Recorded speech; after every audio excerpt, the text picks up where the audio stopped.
Hi there, Jack Howarth here and Craig from Corby Tennis Centre. We're going to be continuing, this is part 2, let's talk about racket bags. And today we are going to be going through the bag in a bag. Lots of little bits here, especially for players that are competing at any level. So let's start. Here's a pack of blister plasters, really handy to have in your bag. You just never know when a blister is going to come up, especially if you're playing in different weather to the kind of conditions that you usually play in. In a trip while I was in the States, we went down to Louisiana. And it was so hot there, and a couple of guys on the team ended up getting big blisters on their feet just because of the difference in the heat. And it's so important to have these because blisters can really cause problems for you on the court.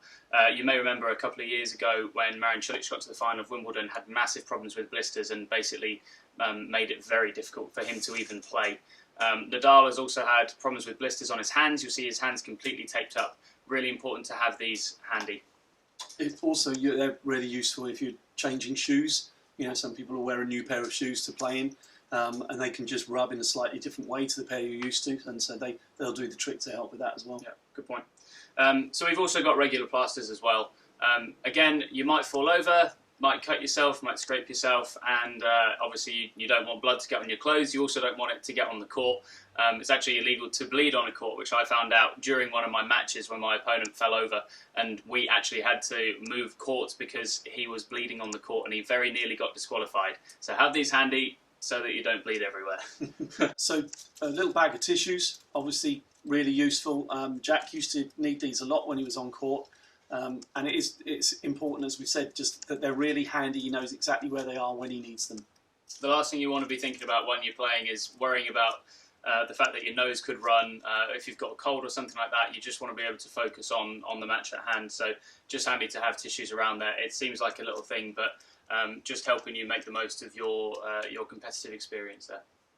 So as you've probably picked up, one of the key bits around this is that we keep anything that we might need in a real hurry. It's kept in this bag. So again, things like my inhaler. I'm an asthmatic, so I have to use this, but I may only have a few seconds in order to take this quickly and properly. So I need to know exactly where it is, the same as we do with the plasters and everything that have to be done at the change of ends. So that's why this little bag in a bag is such a useful bit of kit to have. Jack's doing it the proper way. This is zinc oxide tape or just small athletic tape here. Really good just for general stuff you might need it for, you never know. Useful for securing other kinds of athletic tape that's still in there, that's going to come out in a second. Or taping up fingers. You see a lot of people that have blisters, but the blister plasters don't stay on very well on your hands. Nadal wears a lot of this on his fingers, so just good to have in there. This is the athletic tape we were just talking about. Should have this in there, especially if you're injury prone. Because you can do a lot of good with these things during matches and before matches, so try to make sure you do have athletic tape in there. One of the sort of little quirky bits that I keep in my bag, again, that Jack wouldn't do because I'm coaching a lot now and I work with ladies quite a bit, is just to have some hair grips, little toggles and things in there, just in case someone's forgotten or they snap while they're out on court or anything. We might be playing mixed doubles with somebody. Being sexist, we might be playing with a male who has long hair and needs a toggle, what have you. But they're just a useful bit to keep in there, just for odd occasions. All right, we're nearly at the end here. We've still got some good bits left. This is the net measure. You can see I'm pulling out the whole length of it. These are just so useful to carry around, especially if you're playing at somewhere new, somewhere you haven't been before, somewhere you don't think there's a referee. If you go into public courts, you should have a net measure with you just to check that it's the right height. Once you've been playing a bit, you'll develop a reasonable eye as to whether it's roughly the right height or not. But take one of these with you because you do want it spot on, and especially if you can do the net yourself. Even sometimes when they get checked by referees, they're still wrong. So just carry one with you.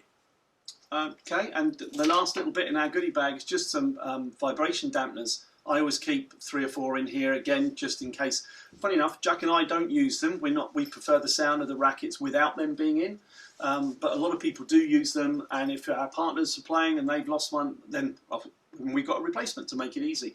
So that may well be leading us on to another video clip that we'll hopefully be producing soon about doubles and how to get the best out of your partner. We'll see how we go. Yeah, thanks very much for tuning in. Hope that was useful, especially for the people competing a little bit more, just to see what we like to do with our racket bags and a bag in a bag. So thanks for tuning in. Leave your comments and suggestions below and subscribe to the Corby Tennis Centre YouTube channel. Thanks very much. See you next time. Bye-bye. Thank you.